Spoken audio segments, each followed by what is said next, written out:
Let's dive into this and find out exactly what it is about this executive produced Steven Spielberg, Tom Hanks World War drama that makes it everything everybody ever wanted to see in an aeroplane. Right, well, to get things kicked off, this is possibly one of the most spectacular aerial sequences in terms of battles I have seen on a television show.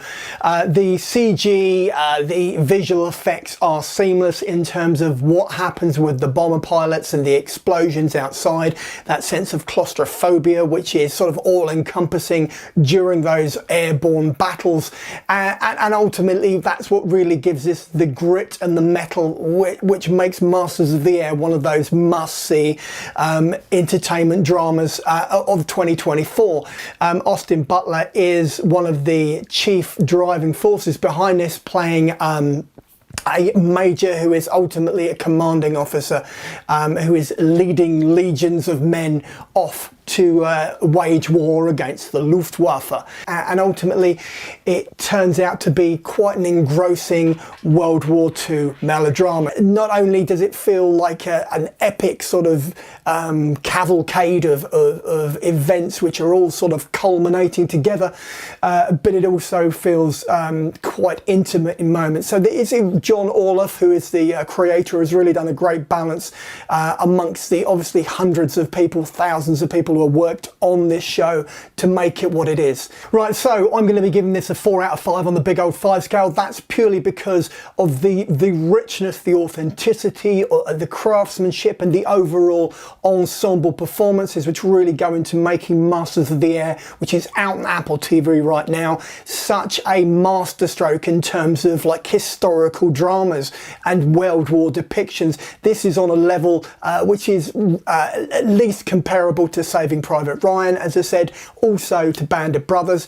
You could also throw a stone and maybe hit the Thin Red Line, but again that's about the infantry, or you could go maybe a little bit operatic and maybe look at Platoon, which is obviously Oliver Stone.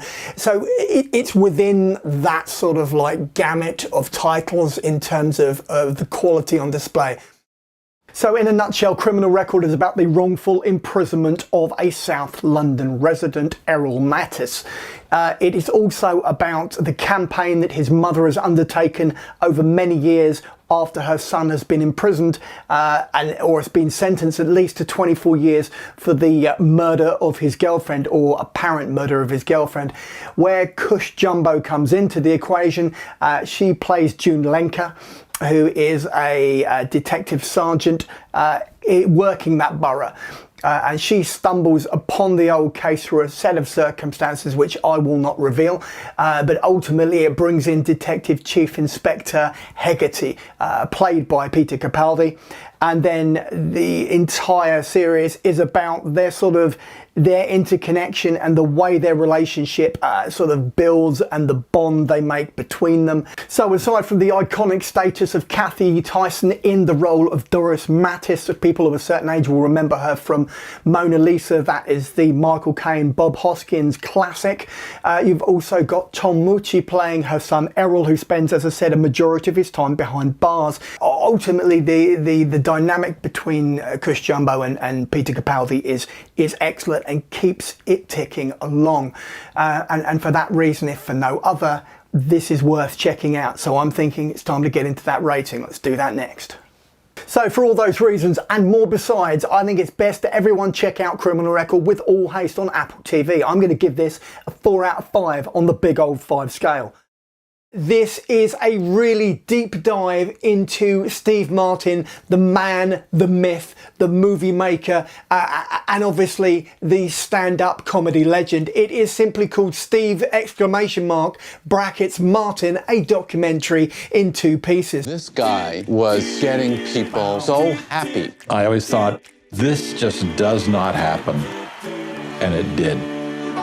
He's the most idolized comedian ever. So for people who aren't up to speed on Steve Martin and exactly what he represents in modern culture, pop culture, or comedically in the landscape, he's not simply the guy in the Arconia from Only Murders in the Building, which he created and co-created and wrote, by the way, with Selena Gomez and Martin Short.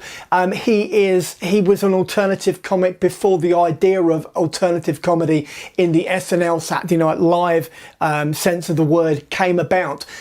He wasn't like George Carlin or Lenny Bruce in terms of being controversial or political, even though he came up through comedy at a very political time with the Vietnam War and the sort of the fallout from that and the civil rights movement and so on and so forth. Steve Martin took a different approach. He played the fool, but it was a very calculated and very precise and detailed approach to being a slapstick fool, sort of like on stage buffoon, as it were. Right, so for me, I'm in hog heaven here, because if you're a big fan of, it's like any documentary, if you love the documentary subject, if you love the person who they're doing a film on, in this case for me, Steve Martin, it's really great because he represents so much that I feel is important to me personally in film. He's a great writer, he's a raconteur. He's mastered so many crafts, and he plays a damn good banjo, let's be brutally honest. And he's just generally very interesting. So, alongside the other documentaries on the Apple TV platform, including Michael J. Fox one, which is called Still, and Sidney Poitier, which is called Sydney, I believe. It's a really solid selection of documentaries, in this case from production company A24. So I'm going to give it 4 out of 5 on the big old 5 scale. That's a 4 out of 5 on the big old 5 scale, and I'm going to implore people who are fans of his to track it down, find it, and dive right in. Right, I'm going to move on to that trailer. Let's do that next.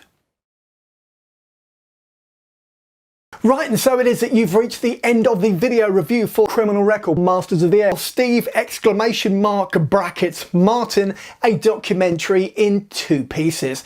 So this is the bit where I go. If you've liked the video, then give me a thumbs up. Failing that, you can always just drop a comment in the comment box and I will respond. And then finally, you can always just subscribe so that every Tuesday and every Saturday when I drop another one of these videos, you can pop in and watch or listen to as much or as little as you like, and then go about your day.